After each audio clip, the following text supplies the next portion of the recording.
نحمده ونصلي ونسلم على رسوله الكريم أما بعد فأعوذ بالله من الشيطان الرجيم بسم الله الرحمن الرحيم ربي اشرح لي صدري ويسر لي أمري واحلل عقدة من لساني يفقهوا قولي إن الله وملائكته يصلون على النبي يا أيها الذين آمنوا صلوا عليه وسلموا تسليما صدق اللہ العظیم و صدق رسولہ النبی الکریم الصلاۃ والسلام علیک یا سیدی یا رسول اللہ وعلی آلک و اصحابک یا سیدی یا حبیب اللہ۔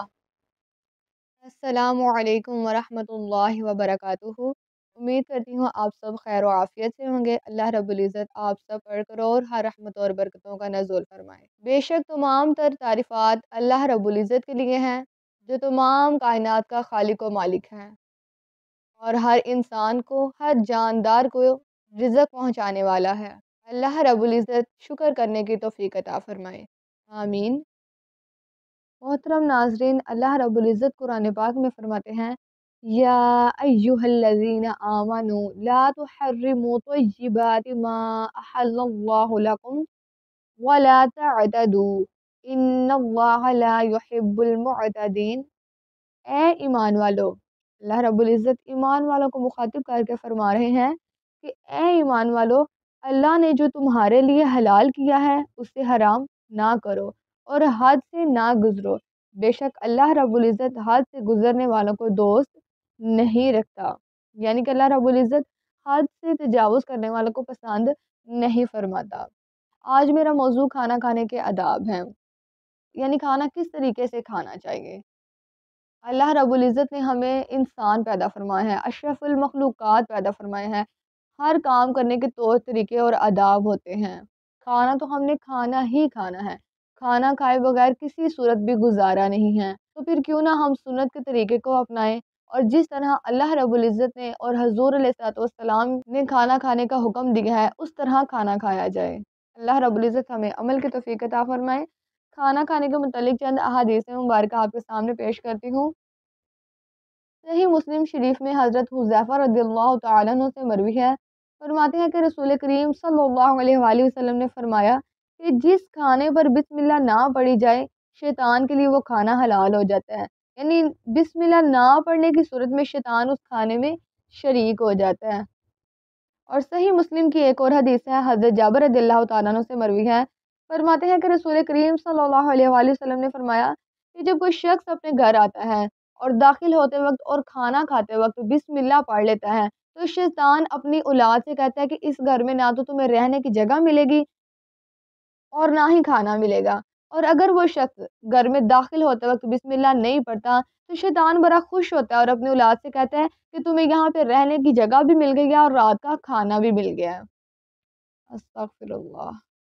اور کھانا ہمیشہ بسم اللہ پڑھ کر شروع کرنا چاہیے، بسم اللہ الرحمن الرحیم۔ اور کھانا کھانے کی جو ایک چھوٹی سی مسنون دعا ہے، بسم اللہ وعلی برکت اللہ، اس کو ضرور پڑھ لینا چاہیے۔ لیکن اگر ایسا ہو کہ ہمیں بعض اوقات ایسا بھی ہوتا ہے کہ کھانا کھانے سے پہلے ہمیں بسم اللہ پڑھنا بھول جاتا ہے تو پھر ہم اس صورت میں کیا کریں گے؟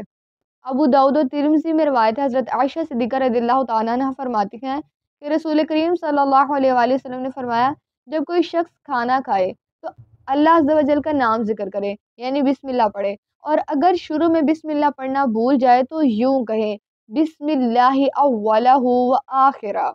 اور امام احمد و بہقی کی روایت میں ہے کہ وہ اس طرح پڑھے بسم اللہ فی اولہ و آخرہ۔ دونوں میں سے کوئی بھی دعا پڑھ سکتے ہیں اس صورت میں اگر آپ کھانا کھانے سے پہلے بسم اللہ پڑھنا بھول گئے ہیں۔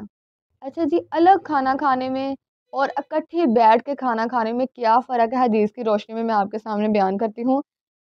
ابن ماجہ کی روایت ہے کہ لوگوں نے عرض کی یا رسول اللہ، ہم کھانا کھاتے ہیں لیکن ہمارا پیٹ نہیں بھرتا، تو آپ علیہ الصلوۃ والسلام نے ارشاد فرمایا کہ شاید تم الگ الگ کھانا کھاتے ہوگے۔ تو لوگوں نے عرض کی کہ ہاں۔ فرمایا کہ اکٹھے ہو کر کھاؤ اور بسم اللہ پڑھو، انشاءاللہ برکت ہوگی۔ سبحان اللہ۔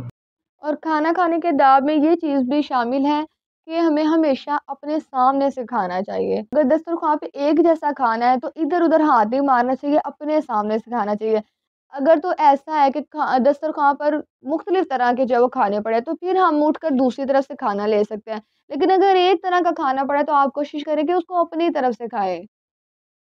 ایک حدیث مبارکہ آپ کے سامنے پیش کرتی ہوں، صحیح بخاری اور مسلم میں عمر بن ابی سلمہ رضی اللہ تعالیٰ عنہما سے مروی ہے، کہتے ہیں کہ میں بچہ تھا، حضور علیہ الصلوۃ والسلام کی پرورش میں تھا میں، اور کھانا کھاتے وقت برتن میں ہر طرف ہاتھ ڈالتا تھا، تو حضور علیہ الصلوۃ والسلام نے ارشاد فرمایا بسم اللہ پڑھو اور دائیں ہاتھ سے کھاؤ اور برتن کی اس جانب سے کھاؤ جو تمہارے قریب ہے۔ سبحان اللہ، کتنی پیاری حدیث مبارکہ ہے کہ نبی کریم صلی اللہ علیہ وآلہ وسلم نے ہمیں زندگی میں ہر معاملے میں ہماری رہنمائی فرمائی ہے۔ کوئی ایسا معاملہ نہیں کہ جہاں پر حضور علیہ الصلوۃ والسلام نے ہماری رہنمائی نہ فرمائی ہو۔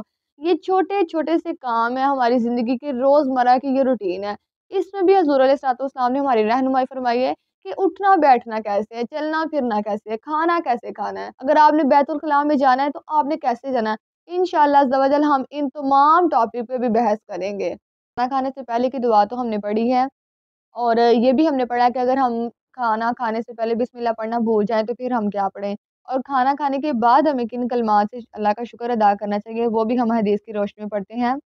صحیح بخاری شریف میں ابو امامہ رضی اللہ تعالیٰ عنہ سے مروی ہے کہ جب دسترخوان اٹھایا جائے اس وقت نبی کریم صلی اللہ علیہ وآلہ وسلم یہ پڑھتے الحمد للہ حمدا کثیرا طیبا مبارکا فی غیر مکفش ولا مودع ولا مستغنا عنہ ربنا۔ اس کا ترجمہ کچھ یوں ہے، اللہ تعالیٰ کے لیے بے شمار تعریفیں، نہایت پاکیزہ اور بابرکت، نہ کفایت کی گئی نہ چھوڑی گئی، نہ اس سے لاپرواہی برتی گئی، اے ہمارے رب قبول فرما۔ یہ دعا تھوڑی لمبی ہے لیکن ہم اپنی روزمرہ کے روٹین کے لیے ایک چھوٹی سی دعا یاد کر لیتے ہیں، وہ بھی آپ کو حدیث مبارکہ کی روشنی میں یاد کرواتی ہوں۔ ترمذی و ابو داؤد میں ابو سعید خدری رضی اللہ تعالیٰ عنہ سے مروی ہے، فرماتے ہیں کہ رسول کریم صلی اللہ علیہ وآلہ وسلم کھانے سے فارغ ہو کر یہ کلمات پڑھتے الحمد للہ الذی اطعمنا وسقانا وجعلنا مسلمین۔ اللہ تعالیٰ کا شکر ہے جس نے ہمیں کھلایا پلایا اور ہمیں مسلمان بنایا۔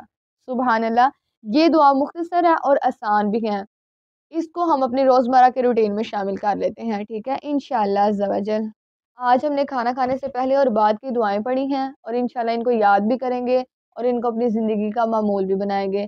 انشاءاللہ کل ہم کھانا کھانے کا مزید اداب پڑھیں گے انشاءاللہ عز و جل۔ اللہ رب العزت ہمیں عمل کرنے کی توفیق عطا فرمائے، آمین ثم آمین، وما علینا الا البلاغ المبین۔